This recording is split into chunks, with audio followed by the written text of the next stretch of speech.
Nagbabalik na ang basketball action sa PBA Commissioner's Cup.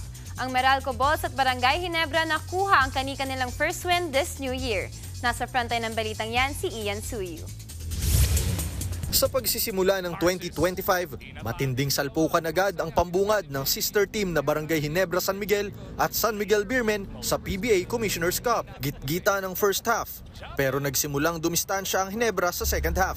Sinubukan ng Beermen na humabol, pero lalong uminit ang outside shooting ng Ginebra hanggang makuha ang panalo. Final score, 93-81 para sa mga kabarangay. Top scorer sa laro si Troy Rosario na may double-double 22 points at 10 rebounds. Nag-ambag naman ng 19 puntos si Justin Brownlee at 15 puntos si Stephen Holt. Crucial raw ang panalong ito para sa Gene Kings, lalo't nagsisimula na silang makakuha ng momentum sa kalagitnaan ng komperensya.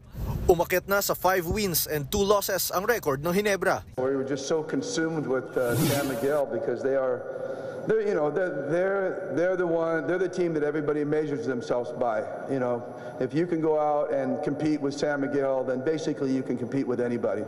Buenas rin ang simula ng taon ng Meralco Bolts. Matapos matalo sa huling game nila last year, nag-bounce back ang Bolts at pinatumba ang visiting team na Hong Kong Eastern 88-83. Dahil dyan, nag-improve na sa standings ang Meralco na mayroon ng 4 na panalo sa komperensya, habang bumaba naman ang Eastern sa 6-3. Magbabalik ang PBA sa Martes sa PhilSports Arena.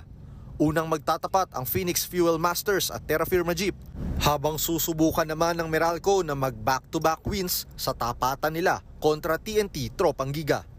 Nagbabalita mula sa Frontline, Ian Suyu, News 5. Mga kapatid, Cheryl Cosim po, huwag maging huli at maging una sa lahat sa balitaan.